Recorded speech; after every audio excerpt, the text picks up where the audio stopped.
Senior journalist Kommineni Srinivasarao గారి arrest ఆంధ్రప్రదేశ్లో మాత్రమే కాకుండా తెలంగాణలో కూడా ఓ హాట్ టాపిక్గా నిలిచింది.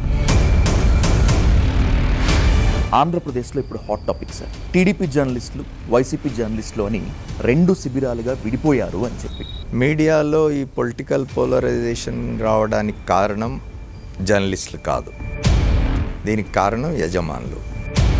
కొమ్మినేని శ్రీనివాస్ గారి అరెస్టుని వ్యతిరేకిస్తూ ఏ ఒక్క జర్నలిస్టు ప్రొటెస్ట్ చేయలేదు, కనీసం సోషల్ మీడియా మాధ్యమాల్లో కూడా.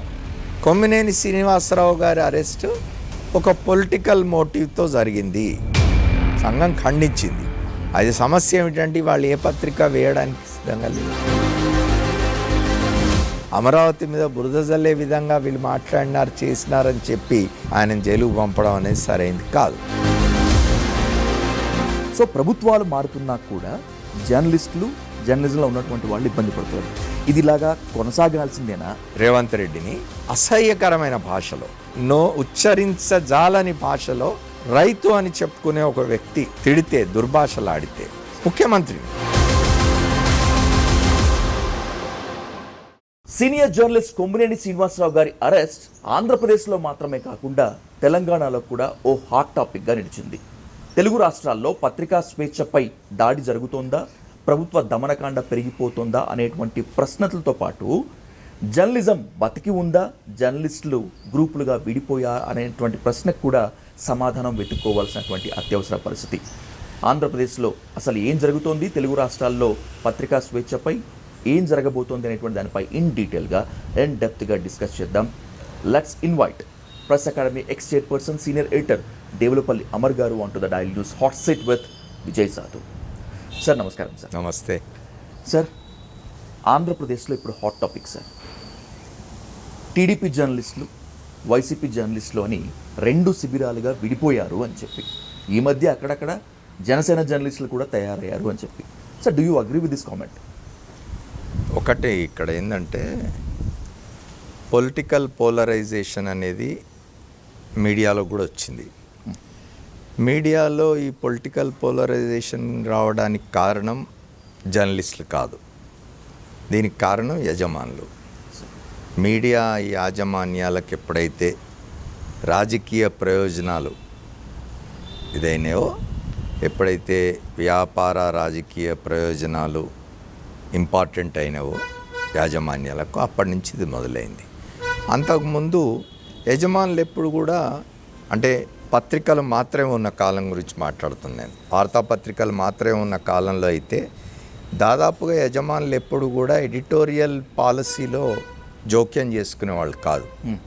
వాళ్ళు కేవలం వాళ్ళ వ్యాపారానికి సంబంధించినదే చూసుకునేవాళ్ళు. సర్క్యులేషన్, మార్కెటింగ్, అడ్వర్టైజ్మెంట్స్, వాటికి సంబంధించి చూసుకునేవారు.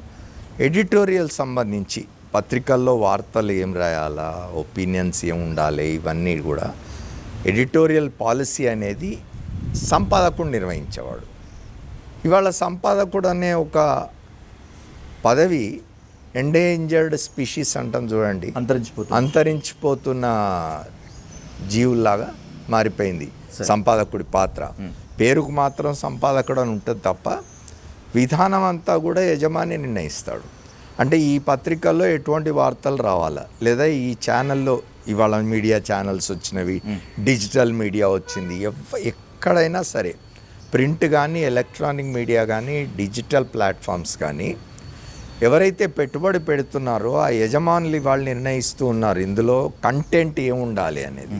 అంటే వార్తలు ఏం రాయాలా, ఎటువంటి వార్తలు రాయాలా, ఏ రాజకీయ పక్షానికి అనుకూలంగా ఉండాలా, ఏ రాజకీయ పక్షానికి మనం వ్యతిరేకంగా ఉండాలి అనేది యజమానులు నిర్ణయించడం మొదలుపెట్టిన తర్వాత ఇవాళ మీరు చూస్తే ఏం కనిపిస్తున్నది, జర్నలిస్టులు రెండు రాజకీయ పక్షాలుగా విడిపోయి ఉన్నారనేది మీకు కనిపిస్తున్నది. విడిపోయింది జర్నలిస్టులు కాదు, విడిపోయింది యాజమాన్యాలు. యాజమాన్యాల విధానాల కారణంగా జర్నలిస్టులు కూడా విడిపోయినట్టు మీకు కనిపిస్తున్నది తప్ప జర్నలిస్టులు ఇంకా ఏ ఇతర రంగానికి సంబంధించిన ఉద్యోగుల లాగానే వీళ్ళు కూడా. ఇవాళ జర్నలిస్టులకు స్వతంత్రం అనేది లేదు.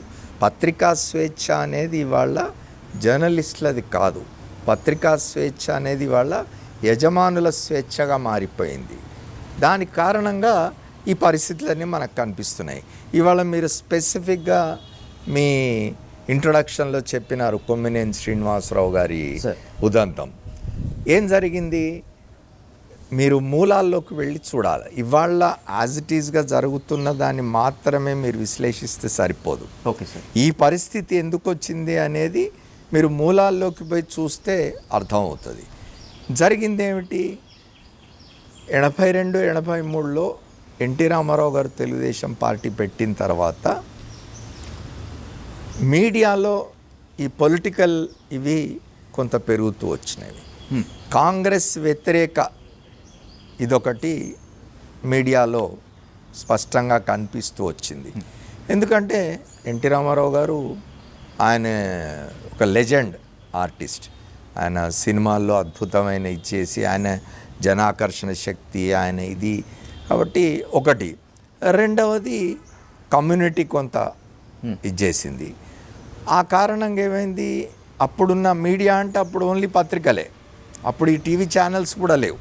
డిజిటల్ మీడియా పక్కన పెట్టండి, టీవీ ఛానల్స్ కూడా లేవు. పత్రికల్లో మెజారిటీ ఎన్టీ రామారావు గారి సైడ్ తీసుకున్నవి. కాంగ్రెస్ను పూర్తిగా దూరం పెట్టే దీనిలోకి వచ్చినాయి పత్రికలు. ఆ క్రమంలోనే ఏం జరిగిందంటే అక్కడి నుంచి 82, 83లో ఎన్టీ రామారావు గారు పార్టీ పెట్టిన దగ్గర నుంచి 2004లో రాజశేఖర్ రెడ్డి ముఖ్యమంత్రి అయ్యే వరకు, అంటే దాదాపుగా 83 నుంచి 2004 వరకు దాదాపు 20 సంవత్సరాలు, 21 సంవత్సరాల్లో మధ్యలో ఒక 5 సంవత్సరాలు మాత్రమే 89 to 94 మళ్ళీ కాంగ్రెస్ ఉంది తప్ప మిగతా అంతా తెలుగుదేశమే. కొంతకాలం ఎన్టీ రామారావు గారు ముఖ్యమంత్రి, ఆ తర్వాత చంద్రబాబు నాయుడు గారు 9 సంవత్సరాల పైన ముఖ్యమంత్రి. ఆ కాలంలో మీడియా బాగా పోలరైజ్ అయిపోయింది. ప్రో తెలుగుదేశం ఇది బాగా పెరిగింది. అప్పుడు రాజశేఖర్ రెడ్డి 2004లో అధికారంలోకి వచ్చిన తర్వాత మీకు గుర్తుండుంటే అప్పటి ఆ కాలంలో జర్నలిస్టులుగా ఉన్న వాళ్ళందరూ చెప్తారు, మేము కూడా రిపోర్టింగ్లో ఉన్నాం. అప్పుడు రాజశేఖర్ రెడ్డి గారు ఆ 2 పత్రికలు అని విమర్శించడం మొదలుపెట్టినారు. ఆ రెండు పత్రికలు అంటే ఈనాడు, ఆంధ్రజ్యోతి. ఆ 2 పత్రికలు కాంగ్రెస్కు వ్యతిరేకం, ఆ 2 పత్రికలు కూడా చంద్రబాబు నాయుడుకు అనుకూలం అని, ఆ 2 పత్రికలు కాంగ్రెస్కు వ్యతిరేకంగా అసత్యాలు రాస్తున్నవి అని ఆయన మాట్లాడడం మొదలుపెట్టినారు. ముఖ్యమంత్రి స్థాయి వ్యక్తి మాట్లాడడంతో దానికి కొంత క్రెడిబిలిటీ కూడా వచ్చింది. మాలాంటి వాళ్ళం ఆయనకు, ముఖ్యమంత్రి గారికి, అప్పుడు రాజశేఖర్ రెడ్డి గారికి మేము అప్పుడప్పుడు సూచిస్తూ ఉండేవాళ్ళం, పత్రికలను ఎందుకు విమర్శించడం, మీరు వదిలేయండి అని. ఓకే.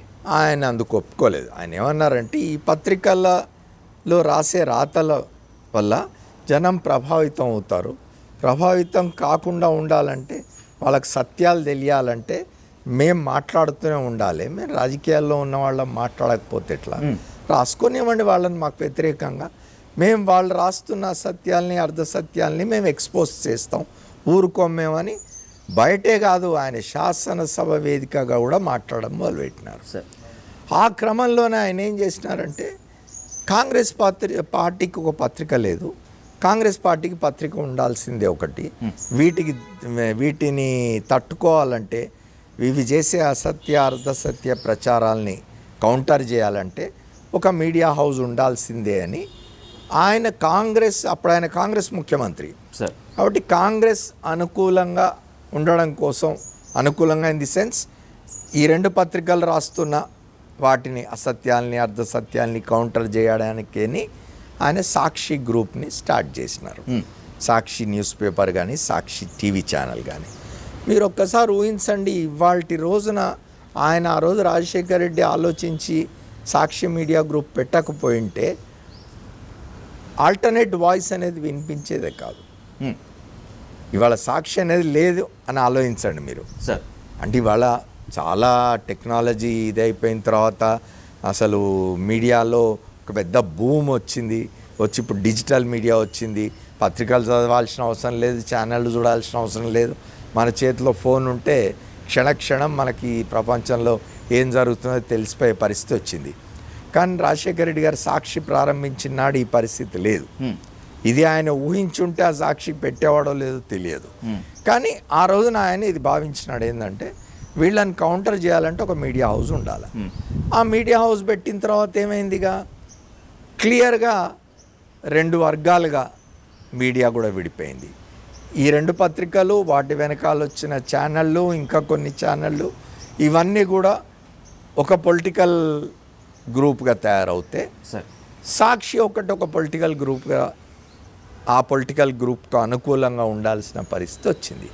దానివల్ల మీకు జర్నలిస్టులు 2 గ్రూపులుగా విడిపోయినారు అని కనిపిస్తున్నది తప్ప జర్నలిస్టులు కాదు విడిపోయింది. యజమానులు విడిపోయి వాళ్ళ మధ్య ఉన్న విభేదాల కారణంగా వాళ్ళకున్న రాజకీయ అఫిలియేషన్స్ కారణంగా వాళ్ళకున్న రాజకీయ ప్రయోజనాల కారణంగా జర్నలిస్టులు అప్రతిష్ట పాలవుతున్నారు తప్ప ఇది జర్నలిస్టులు విడిపోవడంగా నేను భావించాను. సార్, మీరు అన్నట్లు యాజమాన్యాలు విడిపోయాయి, జర్నలిస్టులను అలా విడగొట్టాయి అనుకున్న మాటే సత్యమే అనుకుంటే, కొమ్మినేని శ్రీనివాస్ గారి అరెస్టుని వ్యతిరేకిస్తూ రోడ్ల మీద ఏ జర్నలిస్ట్ సంఘం ధర్నా చేయలేదు, ఏ ఒక్క జర్నలిస్టు ప్రొటెస్ట్ చేయలేదు. కనీసం సోషల్ మీడియా మాధ్యమాల్లో కూడా జర్నలిజం చచ్చిపోయిందా, లేకపోతే జర్నలిస్టులు చచ్చిపోయారా, ఎలా చూడాలి సార్?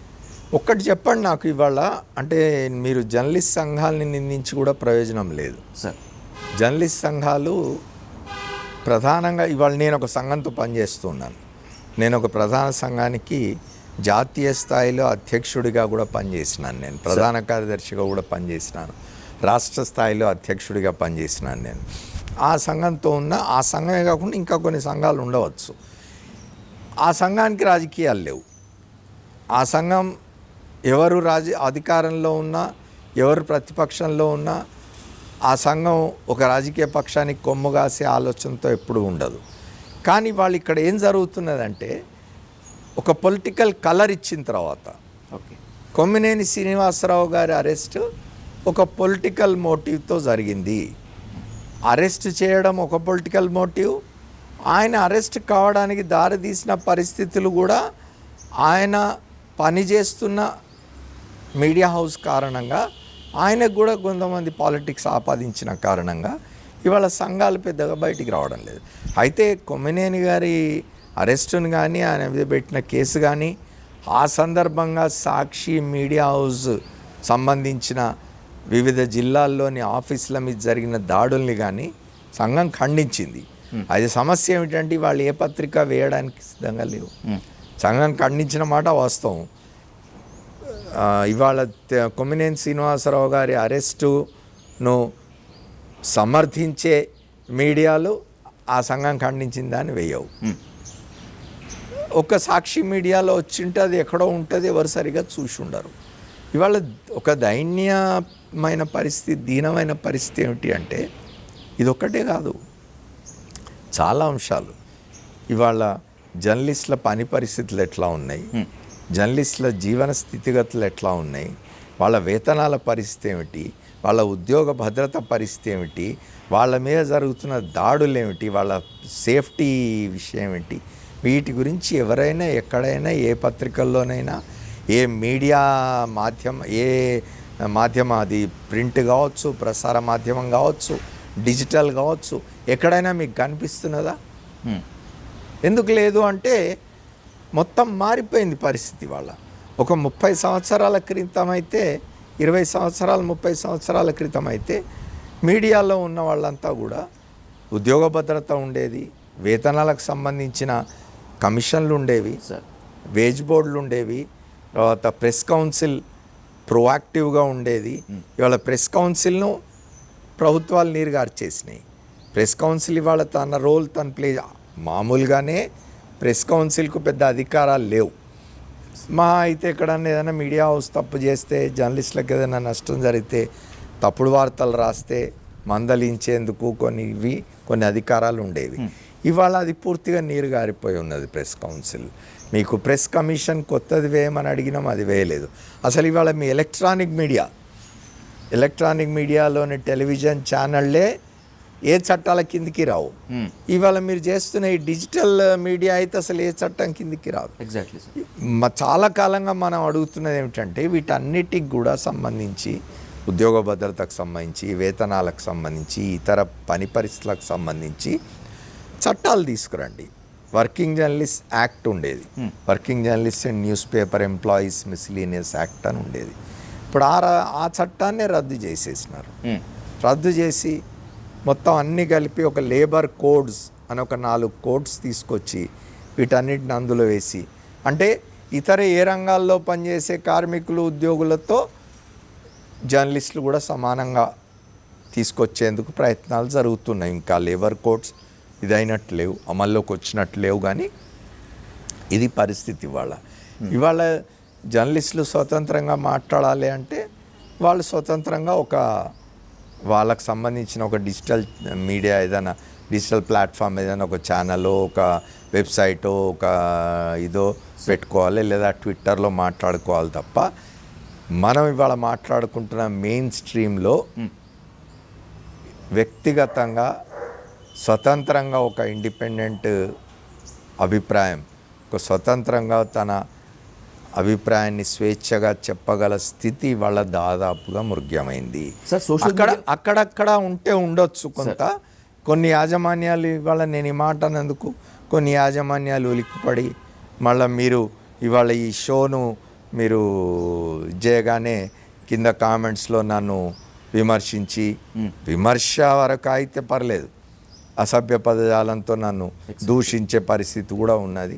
అభ్యంతరం లేదు, ఏం చేయలేము. ఎందుకంటే 50 ఏళ్ళుగా ఉన్నాను ఈ వృత్తిలో. నేను ఇవాళ ఈ వృత్తి ఎక్కడి నుంచి ఎక్కడికి వచ్చింది అనేది పూర్తిగా వ్యాపారం అయిపోయిన తర్వాత మీడియా మనం ఏం ఆశిస్తాం చెప్పండి మీడియా నుంచి? సార్, కనీసం సోషల్ మీడియాలోనైనా కూడా జర్నలిస్టులు తమ అభిప్రాయాన్ని వ్యక్తపరిచేటువంటి అవకాశం ఉంది అని అన్నారు మీరు.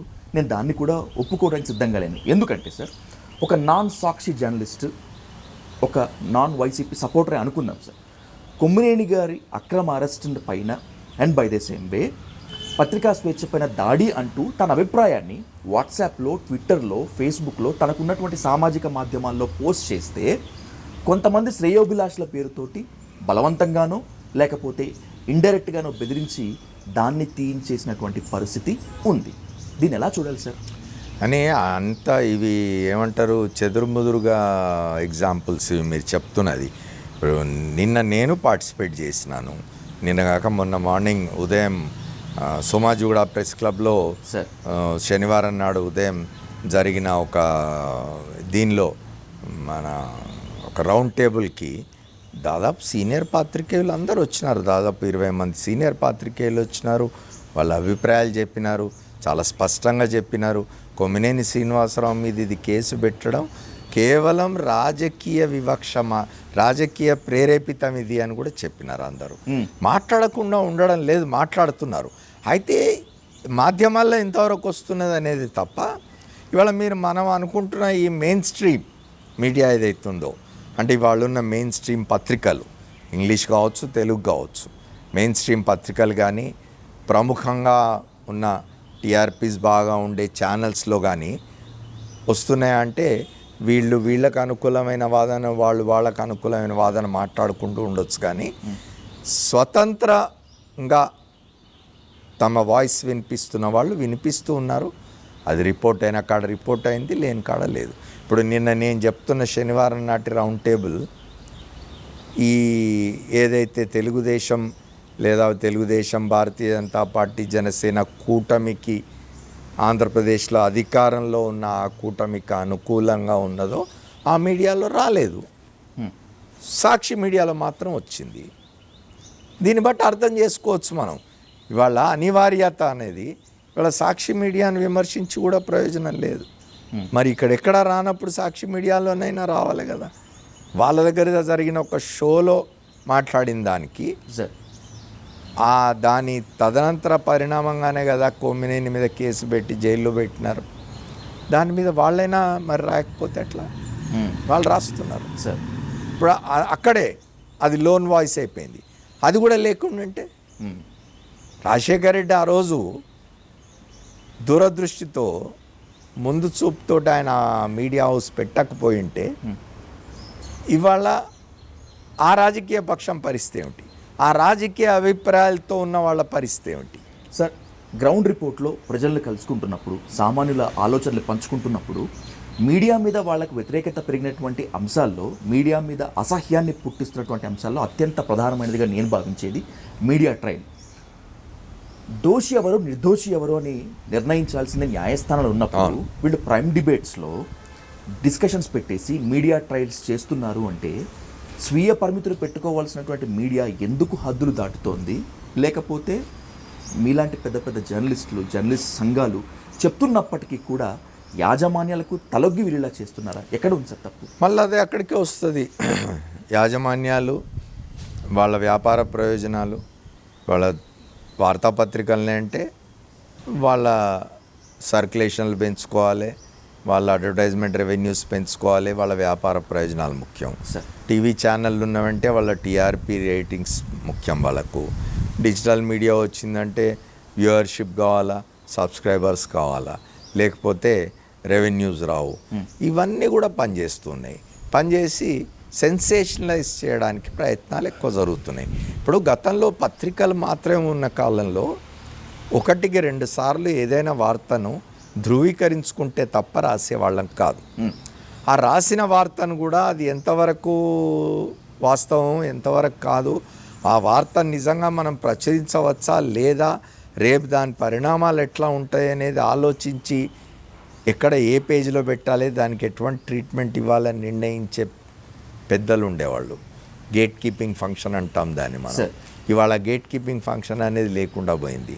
ముఖ్యంగా మీరు చెప్తున్న సోషల్ మీడియా అంటే కొన్ని డిజిటల్ ప్లాట్ఫామ్స్ని నేను విమర్శించడం లేదు, కానీ సోషల్ మీడియా పేరుతో వ్యక్తులు తమ ఇష్టం వచ్చింది రాసే, ఇష్టం వచ్చింది మాట్లాడే పరిస్థితి ఎప్పుడైతే వచ్చిందో, దాన్ని బాబు నువ్వు మాట్లాడుతున్నది పొరపాటు అని చెప్పేవాళ్ళు లేని పరిస్థితి ఎప్పుడైతే వచ్చిందో అప్పుడు మొత్తం వాతావరణం కలుషితం అయిపోయింది కదా.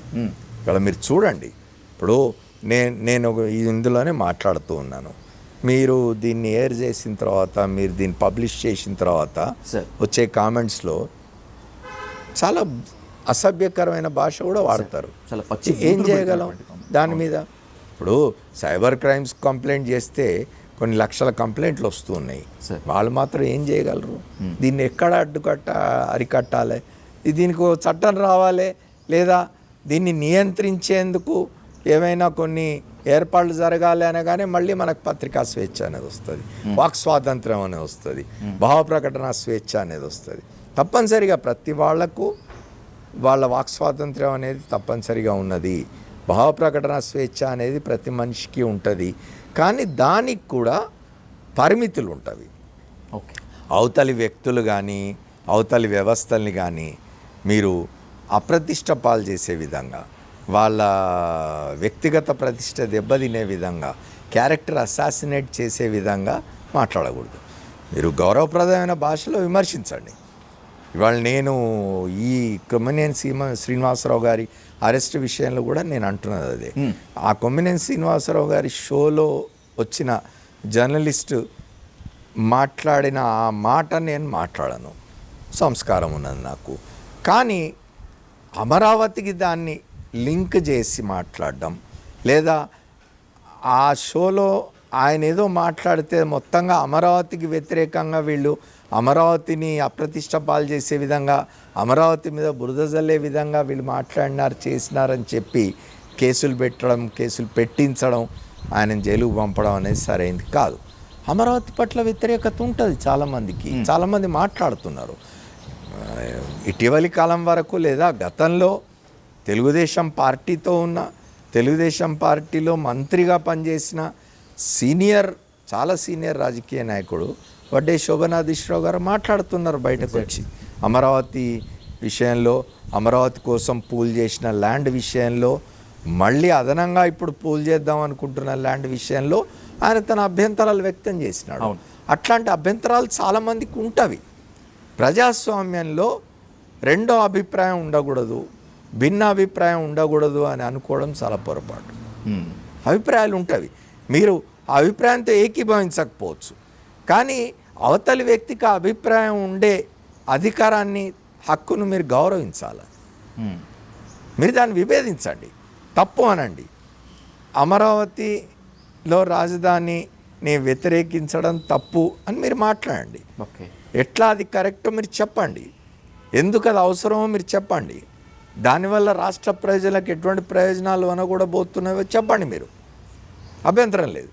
కానీ కాదు ఇది కాదు కరెక్ట్ కాదు. మొన్నటిదాకా 5 ఏళ్ళ అధికారంలో ఉన్న వైఎస్ఆర్ కాంగ్రెస్ పార్టీ, దాని ముఖ్యమంత్రి జగన్మోహన్ రెడ్డి 3 రాజధానులు ఉండాలి, వికేంద్రీకరణ జరగాలి, సమతౌల్యమైన అభివృద్ధి జరగాలి. విశాఖపట్నం అంటే ఉత్తరాంధ్ర, కర్నూలు అంటే రాయలసీమ, అమరావతి అంటే కోస్తాంధ్ర. ఈ 3 ప్రాంతాలు అభివృద్ధి చెందాలంటే 3 రాజధానులు ఉండాలి.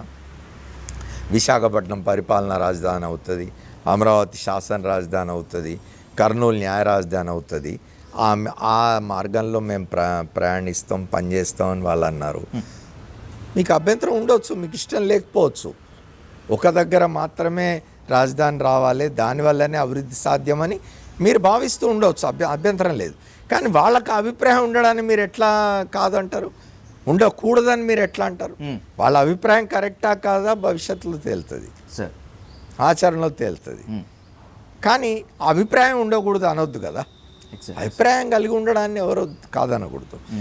ఇట్లా ఎట్లా తయారవుతున్నదంటే విజయ్, ఒక ఏమంటారు ఇంటాలరెన్స్, అసహనం రాజకీయాల్లో ఇది మరీ ఎక్కువైపోయింది.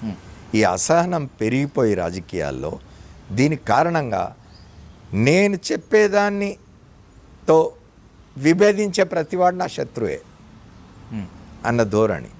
ఒకప్పుడు ఒక అమెరికన్ ప్రెసిడెంట్ చెప్పినాడు, with me or with my enemy అని. ఓకే, అంటే నువ్వు నాతో లేకపోతే నా శత్రువుతో ఉన్నట్టే, నీకు రెండో అభిప్రాయం ఉండడానికి వీల్లేదు.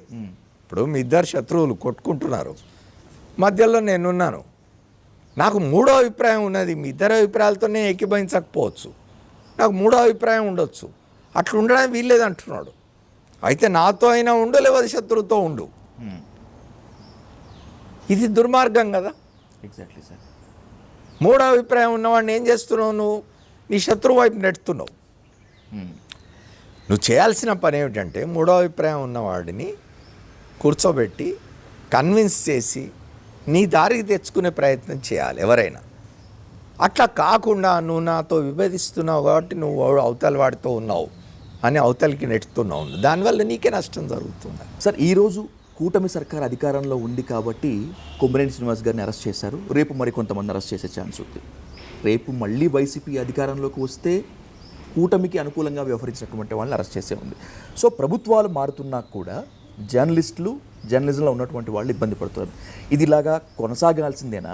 ఒకవేళ దీనికి ఫుల్ స్టాప్ పడాలనుకుంటే యాజమాన్యాలు మారాలా, రాజకీయ పార్టీలు మారాలా, నలిగిపోతున్న జర్నలిస్టులు మారాలా? జర్నలిస్టులు మారినా మారకపోయినా ప్రయోజనం ఏం లేదండి. ఇప్పుడు ఇక్కడ ఇదంతా వాళ్ళు సొంతంగా చేస్తున్నది కాదు, ఒకటి. రెండవది, ఏమాత్రం కొంత స్వతంత్రంగా మాట్లాడగలుగుతున్నా ఇక్కడ జరుగుతుందంటే, మీరు మాట అన్నారు, కూటమి సర్కారు ఉంది కాబట్టి కూటమికి వ్యతిరేకంగా ఉండే వాళ్ళని అరెస్ట్ చేస్తారు, రేపు ఇంకో పార్టీ అధికారంలోకి వస్తే వీళ్ళకు సంబంధించిన వాళ్ళని అరెస్ట్ చేయవచ్చు అని. ఇవేవి జరగకూడదండి. నేనేమంటున్నానంటే, ఇప్పుడు ఇవాళ కేవలం కూటమి వచ్చింది కాబట్టి ఈ కూటమి ఈ పద్ధతిలోనే, అంటే మనం కూటమి అధికారంలోకి రాకముందు ప్రతిపక్షంలో ఉన్న కాలంలో ఆ కూటమికి సంబంధించిన ప్రధాన పక్షంలోని నాయకులు, అందులో ముఖ్యంగా ఇవాళ రాష్ట్ర మంత్రిగా ఉండి భవిష్యత్తులో ముఖ్యమంత్రి అవుతాడనుకుంటున్న యువ నాయకుడు లోకేష్ తన పాదయాత్ర సందర్భంగా చేసిన ప్రసంగాలు, వాటిల్లో ఆయన చెప్పిన రెడ్ బుక్ ఉదంతం, వాటి కొనసాగింపుగా ఇవాళ అరెస్టులు జరుగుతున్నాయని అయితే బలంగా ప్రచారంలో ఉంది కదా. నేనేమంటున్నా అంటే, ఈ రెడ్ బుక్లు, బ్లాక్ బుక్లు, వైట్ బుక్లు ఇట్లాంటివి ఏం అవసరం లేదు. మనకు రాజ్యాంగం ఉన్నది. ఆ రాజ్యాంగం నిర్దేశించిన ప్రకారం మనం చట్టాలు ఏర్పాటు చేసుకున్నాం. తప్పు చేసేవాడు ఎవరికైనా ఆ చట్టాల ప్రకారం మీరు శిక్షించేందుకు, విచారించి శిక్షలు కోర్టుల్లో శిక్షలు వేయించేందుకు అవకాశం ఉన్నది. మీరు కొత్తగా రెడ్ బుక్లు, ఆ బుక్లు, ఈ బుక్లు తీసుకురావాల్సిన అవసరం లేదు. ఇదేమిటి అంటే, కేవలం ఓపెన్గా చెప్పినారు కదా, మీరందరూ నోట్ చేసి పెట్టుకోండి. ఇప్పుడు ఉన్న ప్రతిపక్షంలో ఉన్న వాళ్ళు కూడా చెప్తున్నారు. ప్రజాస్వామ్యంలో గుర్తుపెట్టుకోవాల్సింది ఏమిటంటే, అధికారం శాశ్వతం కాదు ఎవరికి. మేమే ఇంకొక 50 ఏళ్ళు ఉంటాం, మేమే ఇంకో 40 ఏళ్ళు ఉంటాం అని ఎప్పుడు ఎవరు చెప్పుకోకూడదు. ఇవాళ అధికారంలో ఉన్న కూటమి కూడా ఎల్లకాలం మేమే ఉంటాం, వీళ్ళ పని అయిపోయింది కాబట్టి వీళ్ళ మీద ఇట్లాంటి జులుం చేయవచ్చు మేము అని కూడా అనుకోకూడదు. రేపు మేము వస్తాం, వచ్చి మీ సంగతి చెప్తాం, మిమ్మల్ని జైల్లో వేస్తామని వాళ్ళు కూడా మాట్లాడకూడదు. ఎందుకంటే మీరేదో అంటే దానివల్ల ఏమవుతున్నది, మీరేదో కక్ష సాధించడానికి చేస్తున్నారు ఇదంతా అనేది వస్తుంది. సహజమే, బాధ ఉంటుంది ఇవాళ జరుగుతున్న వాటికి. ఇవాళ నిజానికి కొమ్మినేని శ్రీనివాసరావుది ఒక గొప్ప ఉదాహరణగా నిలుస్తుంది. ఎట్లా అంటే ఆయన ఒక షో చేస్తున్నాడు, అది లైవ్ షో. సార్ దీనికి ఇంకోటి మీకు తెలంగాణ ఎగ్జాంపుల్ కూడా చెప్తాను. కొన్ని మాసాల క్రితం తెలంగాణలో ముఖ్యమంత్రి రేవంత్ రెడ్డిని అసహ్యకరమైన భాషలో, చాలా అంటే ఉచ్చరించజాలని భాషలో రైతు అని చెప్పుకునే ఒక వ్యక్తి ఓకే తిడితే, దుర్భాషలాడితే ముఖ్యమంత్రిని, వాడు నాకు దొరికితే చంపేస్తాను నేను అని చెప్తే దాన్ని ప్రసారం చేసింది ఒక డిజిటల్ మీడియా. అయితే అది రికార్డెడ్. Okay sir. ఇప్పుడు మీరు రికార్డ్ చేస్తున్నారు నాది. నేను నా అభ్యంతరకరమైన భాష వాడితే నేను రేపొద్దున ఇదేమైనా నాకు చట్టపరమైన సమస్యలు తీసుకొస్తుందని మీరు అనుకుంటే మీరు ఎడిట్ చేసి తీసేస్తారు. Exactly sir. అట్లా తీయకుండా దాన్ని యాజ్ ఇట్ ఈస్గా ప్రసారం చేసినారు. ఆ కారణంగా ఇద్దరిని అరెస్ట్ చేసినారు. అప్పుడు ఆ అరెస్టుని నేను వ్యతిరేకించాను. ఓకే. ఎందుకంటే నీకు అవకాశం ఉన్నది, అట్లాంటి భాష వాడుతున్నప్పుడు నీ ఏదేమైంది, నీ డెసిషన్ మేకింగ్ ఏమైంది, నువ్వు ఆలోచించాలి కదా. ఒక ముఖ్యమంత్రిని ఇట్లాంటి భాషలో తిట్టకూడదని అట్లా తిట్టడం వల్ల వాళ్ళకు కేసు అయింది, జైలు పోయినారు. దాని మీద ఇవాళ కొమ్మినేని శ్రీనివాసరావుది లైవ్. ఆ లైవ్లో ఆయన ఆపే పరిస్థితి లేదు, అక్కడ లైవ్లో వెళ్ళిపోయింది అది. ఆయనకు సంబంధం లేదు, ఆయన ఆ వ్యాఖ్యలు ఆయన చేయలేదు సార్. అయినా ఆయన మీద కేసు, ఇంకొక ఆయన మీద కేసు పెట్టినారు. మీరు విచారణ జరుపుకోండి, కోర్టులు నిర్ణయిస్తాయి. కొమ్మినేని మీద కేసు పెట్టడం అనేది రాజకీయ ప్రేరేపితం అనేది మేము నాలాంటి వాళ్ళం భావిస్తున్నాం. సార్ ఇక్కడ ఒక వ్యాలిడ్ పాయింట్, ఒక వ్యాలిడ్ ఎగ్జాంపుల్ ఖచ్చితంగా చూపిస్తున్నారు సార్. గతంలో ఇదే లక్ష్మీపార్వతి గారిని కూర్చొని ఒక లైవ్ షో చేస్తున్నప్పుడు ఒక కాలర్ ఆమె క్యారెక్టర్ అసాసినేట్ చేసే విధంగా ప్రయత్నిస్తే కొమ్మినేని గారు చాలా ఫైర్ అయ్యారు. కానీ కృష్ణంరాజు గారితో చేసినటువంటి లైవ్ విషయంలో మాత్రము ఎగ్జాక్ట్లీ జస్ట్ అడ్డు చెప్పారు, కానీ ఆ స్థాయిలో స్పందించలేదు అనేటువంటిది ఇంకొక ప్రశ్న. మీరు కూడా ఇట్లాంటి ప్రోగ్రామ్స్ చేస్తున్నారు కదా సార్. మీరు ఎప్పుడైనా లైవ్ చేసినారో నాకు తెలియదు. చేశాను సార్. లైవ్ చేస్తున్నప్పుడు మన మానసిక స్థితి ఎట్లుంటుందో ఆలోచించండి. నేను చాలా కాలం లైవ్ చేసినాను. నేను 4th ఎస్టేట్ అని ఒక ప్రోగ్రామ్ చేసేవాడిని సాక్షి టీవీలోనే. దాదాపు 15-20 సంవత్సరాలు నేను టెలివిజన్ ఛానల్స్లో లైవ్ చేసినాను. లైవ్ చేస్తున్నప్పుడు మనం మానసిక స్థితి ఎట్లా ఉంటుందో ఆలోచించండి. కొన్నిసార్లు వెంటనే స్పాంటేనియస్గా తట్టుతుంది, మాట్లాడతాం. కొన్నిసార్లు వెంటనే తట్టకపోవచ్చు, లేదా దానికి సంబంధించి ఇంకో మీరు సుప్రీంకోర్టే ధర్మాసనమే అన్నది కదా, నవ్వినాడు అంటే మేము కేసులు విచారిస్తున్న క్రమంలో కూడా నవ్వుతూ ఉంటాం. అది నేరం ఎట్లా అవుతుంది అన్నది సుప్రీంకోర్టు. అంటే so Kommineni Srinivasarao as a presenter, as a moderator, ఆయనను శిక్షించాలనడం, ఆయన మీద కేసులు పెట్టడం సరైనది కాదు. కృష్ణరాజు మీద పెట్టినారు మీరు. చట్టం తన పని తను చేసింది, న్యాయం విచారణ జరగనివ్వండి. న్యాయస్థానాలు ఏ శిక్ష వేస్తే, ఏ తీర్పిస్తే ఆ తీర్పును మనం గౌరవిద్దాం. కొమ్మినేని మీద పెట్టడం సరైనది కాదనేది నా అభిప్రాయం. సార్ జర్నలిజం పవిత్రమైనదే, జర్నలిజం ఉన్నతమైనదే, కానీ జర్నలిస్టులో క్రెడిబిలిటీ రోజు రోజుకి తగ్గిపోతుంది, దిగజారిపోతుంది అనేటువంటిది ప్రధాన విమర్శ. దీనికి ఒక ఎగ్జాంపుల్ చెప్తాను సార్. సార్ వైసీపీకి అనుకూలంగా ఉన్నారు అనేటువంటి ఆరోపణలు ఎదుర్కొన్నటువంటి ఎన్టీవీ రిపోర్టర్ రెహనా బేగంకి తీసుకువెళ్ళి ఇన్ఫర్మేషన్ కమిషనర్ పోస్ట్ ఇచ్చారు. And by the same way ఇక్కడ తెలంగాణలో బిగ్ టీవీలో పనిచేస్తూ రేవంత్ రెడ్డికి అనుకూలంగా ఉన్నారనేటువంటి ఆరోపణలటువంటి పివి శ్రీనివాస్ని తీసుకువెళ్ళి ఇన్ఫర్మేషన్ కమిషనర్ చేశారు. ఇది క్రెడిబిలిటీ కోల్పోతున్నట్లు కాదా? జర్నలిస్టులు తమకు తామే దిగజార్చుకుంటున్నారా? ఎలా చూడాలి పరిణామాన్ని సార్? నేను దీనికి కొన్ని ఎగ్జాంపుల్స్ చెప్తాను విజయ్ గారు.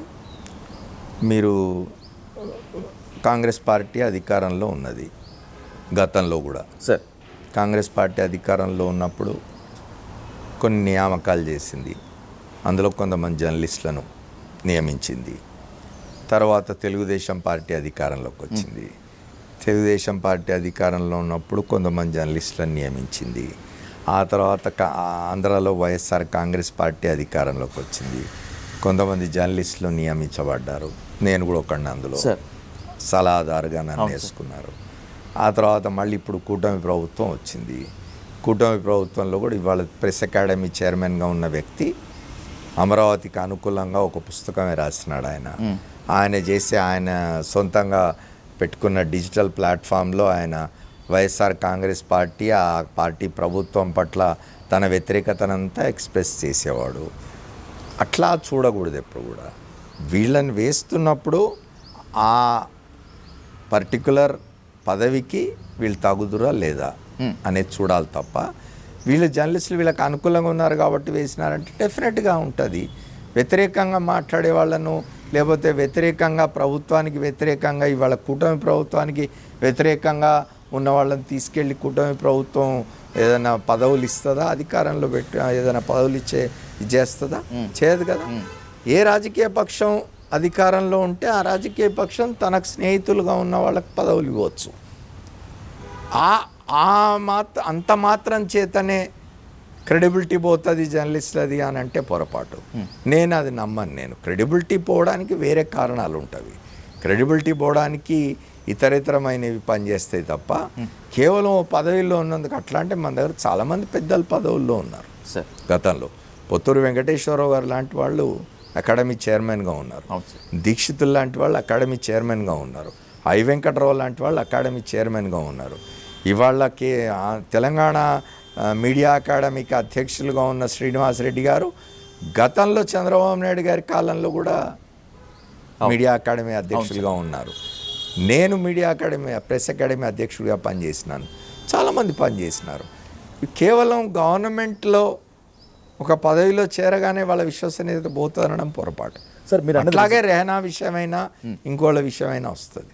సార్ ప్రజలకి ప్రభుత్వానికి మధ్యలో ఉండేటువంటి వాడే జర్నలిస్టు అండ్ విజిల్ బ్లోయర్ అని మేము చదువుకున్న జర్నలిజం మాత్రమే కాకుండా మీలాంటి పెద్దల మార్గదర్శకంలో మేము నేర్చుకున్నాం. సార్ మీరు అన్నట్లుగా నిజంగానే డిజిటల్ మీడియా మాత్రమే కాకుండా మెయిన్ స్ట్రీమ్ మీడియా కూడా కొన్ని స్వీయ పరిమితులు, స్వీయ నిబంధనలు, సెల్ఫ్ కంట్రోల్ పెట్టుకోవాల్సినటువంటి అత్యవసర పరిస్థితి ఉంది. ఒకవేళ అలా గాడి తప్పినప్పుడు చివరికి నేనైనా ఇంకెవరైనా కూడా మీలాంటి వాళ్ళందరూ దానికి ఒక నిబంధనలు కానీ లేకపోతే ఒక మార్గదర్శకం మళ్ళీ చేయాలని మనస్ఫూర్తిగా కోరుకుంటున్నాను. ఇప్పుడు ఇక్కడ పరిస్థితి ఏమైపోయిందంటే 2005లో రాజశేఖర రెడ్డి గారు ముఖ్యమంత్రిగా ఉన్నప్పుడు, నేను ప్రెస్ అకాడమీ చైర్మన్గా ఉన్నప్పుడు ఇక్కడ హైదరాబాద్లో జూబ్లీ హాల్లో మేము ఒక జాతీయ వర్క్షాప్ సెమినార్ పెట్టినాం. సార్ ప్రెస్ కౌన్సిల్ చైర్మన్గా ఉన్న జస్టిస్ జిఎన్ రే వచ్చినారు. అప్పుడు కేంద్ర సమాచార ప్రసార శాఖల మంత్రిగా ఉన్న జయపాల్ రెడ్డి గారు ఇనాగ్రేట్ చేసినారు. రామోజీరావు గారు కీనోట్ అడ్రస్ ఇచ్చినారు. ఈ దేశంలోని అత్యంత పేరు ప్రఖ్యాతులు చెందిన జర్నలిస్టులు అందరూ వచ్చినారు. కుల్దీప్ నాయర్, ఎంజే అక్బర్, రాజ్దీప్ సర్దేశాయ్, స్వామి అగ్నివేష్, ఇట్లాంటి వాళ్ళు అనేక మంది వచ్చి ఆ 1 డే వర్క్షాప్ ఉదయం నుంచి సాయంత్రం వరకు మాట్లాడినారు. చెప్పినారు పరిమితులు ఎట్లా ఉండాలి, మన స్వీయ నియంత్రణ అనేది ఎట్లా ఉండాలి. ఆ రోజున ఆ సెమినార్ యొక్క హెడ్లైన్ ఏమిటంటే, శీర్షిక ఏమిటంటే, sir should there be a Lakshmana rekha for the news media. Okay, news మీడియాకు లక్ష్మణ రేఖ ఉండాలా. ఆ లక్ష్మణ రేఖ ఉండాలంటే దాన్ని ఎవరు గీయాలా, ఆ రేఖ ఎవరు గీయాలా, మనమే గీసుకోవాలా, ఇంకెవరైనా గీయాలి. ఇంకెవరైనా గీయాల్సి వచ్చినప్పుడు మనం మా స్వతంత్రాన్ని కోల్పోతాం. కాబట్టి స్వీయ నియంత్రణ అనేది బెటర్ అని ఆ రోజు మాట్లాడిన పెద్దలందరూ కూడా నిర్ణయించి ఆ ప్రొసీడింగ్స్ అన్నీ కూడా పుస్తక రూపంలో ఉన్నవి. సార్ ఎవరైనా యాజమాన్యాలు పాటించాలి కదా. యాజమాన్యాలు ఇవాళ పాటించే స్థితిలో ఉన్నాయా? సంఘం చెప్తే వినే స్థితిలో, లేదా ఒక సీనియర్ తలనెరిసిన జర్నలిస్ట్ చెప్తే వినే స్థితిలో ఏ యజమాని అయినా ఉన్నాడా? లేడు కదా. ఏం చేస్తాం? ఎగ్జాక్ట్లీ, బాధపడ్డం తప్ప. Sir thank you so much for thank you very much.